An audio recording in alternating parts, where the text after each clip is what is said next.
When God is born within you, for that's the beginning of it all, you first awaken within you, and you do not know you are God.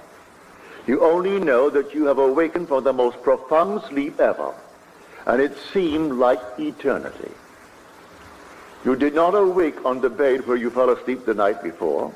You awoke in a tomb, and the tomb is your skull.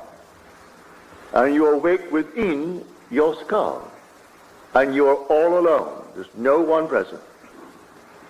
But you have a built-in innate knowledge what to do, and you do it, and you come out of your skull as a child comes out of the womb of woman. But you're coming out of your own skull, and you pull yourself out of your own skull. God actually took upon himself the limit of contraction, which is man. Now he is born, the birth being an expansion. There is no limit to expansion. God is forever expanding. And then, at a moment of expansion, he then has a new venture of contraction. Then he expands beyond what he was. Then he contracts. Then he expands beyond what he was. And that is God's play. There is no limit to expansion. He puts a limit to contraction. The limit here is man. So when you break the tomb, you come out and you are God. So when he said to me, I laid myself down within you to sleep, who said that? The depth of my own soul. The Lord said that. I laid myself down within you to sleep, and as I slept, I dreamed a dream. I dreamed, and I knew exactly what he was dreaming. He's dreaming that he's I. And when the dream is over, we aren't two, we are one. No longer will he simply treat me as something on the outside, an emanation of his. No more the emanation. He cleaves to me, and we become one being. So a man leaves his world, his father, his mother, everyone, and cleaves to his wife. And this is the wife, the emanation of God. Yet, though his emanation, it's his wife until the dream is over. When the sleep is over, we aren't two, we are one. And I know that when I awoke within me, I wonder, how did I get here? Who put me here? For this is the tomb. This is a sepulcher. And only one who thought me dead could have put me here. For this is the tomb, and only the dead are placed in tombs. So someone, I didn't realize then that it was a deliberate act on my own part. I laid down myself. I have the power to lay it down and the power to take it up again. For I am the resurrection and the life. So he entered death's door, the human skull, and laid down in the grave of man. And there he dreams the dream of life. And this is the dream of life. And one day, it comes to the end. And he awakes where? In the tomb where he entered, to find himself there. It was a long dream. Thousands and thousands of years he's been dreaming this dream.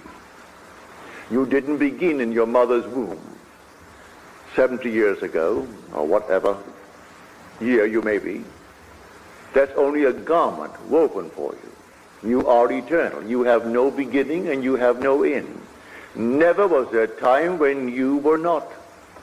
Nor shall there ever come a time when you shall cease to be. Beginning and ends are all dreams. It seems so real, but they're all dreams. But you have no beginning, no end. And when it happens in you, well, what a joy. I can't tell anyone the emotion that possesses you, and then you really are like one possessed. You walk in the dream of what happened, and you cannot think of anything but, really. You may be diverted for a little while. A small party, a big one would bore you. A few friends, yes.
A large crowd? No. It doesn't interest you. A dinner party of a few chosen friends? Yes. But to have an enormous crowd? No, that's nothing more than noise. Everyone's trying to, well, monopolize the entire picture. But a few chosen friends for a party, a delightful evening with words where you're discussing reality. Wonderful. But after it happens to you, may I tell you, you can't think of anything but, and your dreams are not dreams anymore. Your nights are not what they were prior to that waking. You wake and it's entirely different. And I can't explain to anyone who wakes every day of their life after a night of good sleep that waking in the morning doesn't compare to this. It's something entirely different. As though you had never awakened before in your life. That's what actually you feel like. Something entirely different.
But something was said to me just before I took the platform by a very dear friend of mine who was here tonight.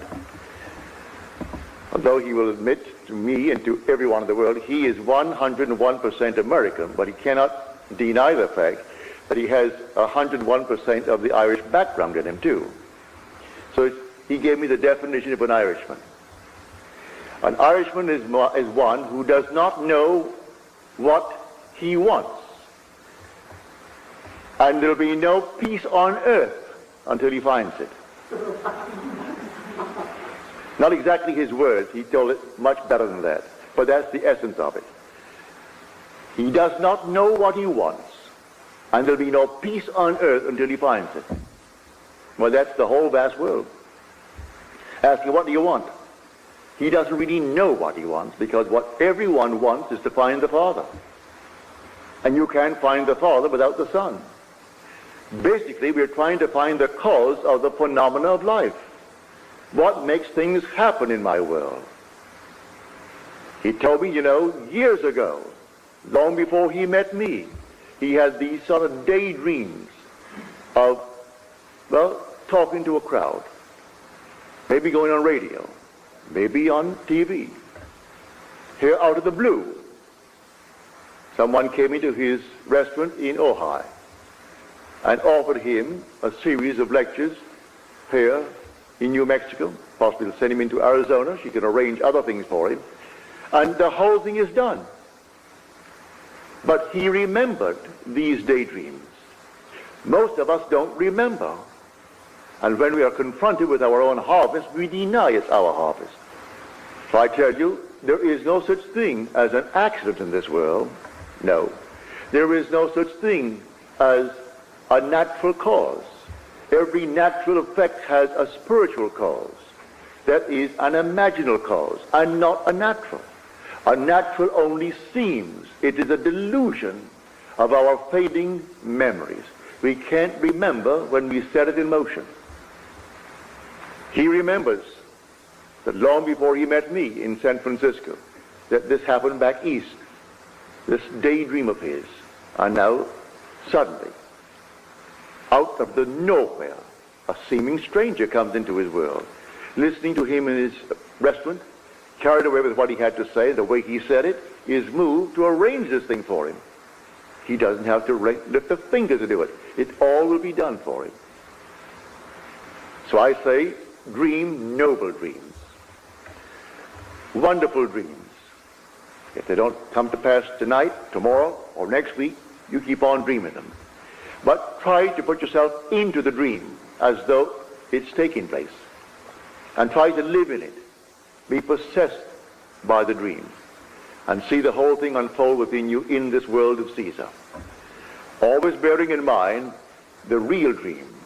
It must come to an end only when it's fulfilled. And the story is the fulfillment when you awake. For resurrection is waking. It's not gathering dead bones together and putting flesh on it. It's simply awakening. You are sound asleep and you awaken like a man out of a deep, deep sleep to find yourself in a tomb. But you have the strength to break the bonds of that tomb and to come out of that tomb. And when they come to search for the body, they've taken away the body. They only knew you by reason of the body that you wore, and that's taken away. They can't see you. Him they could not see. But he was fully aware of everyone round about him, in spite of all the pain you've gone through and all the horrors of the world. For this is a nightmare. Can't confine it only to the night. It's a daymare too, with most people. So I tell you, at the end, it's not a reward, it's simply victory. You had plotted and planned the whole thing before you entered the tomb. You prepared a way for your own return to whom? To yourself. I came out from the Father, and I came into the world. Again, I am leaving the world, and I'm returning to the Father. And that's the story of this week. So as far as Friday goes, Good Friday, save your tears. The crucifixion is over. And it was a voluntary act on your part, which is God's part. You laid yourself down in a tomb for the purpose of dreaming the dream of life. And in that dream, you suffered. You knew you would. As you're told in the 24th chapter of the book of Luke, again you're told it in the 18th for that matter, but the 24th. O foolish men and slow of heart to understand all that the prophets have written and said about the Christ. Was it not necessary that Christ suffer these things and then enter into his glory? It's part of the training. These are the furnaces. Now let us go into the silence.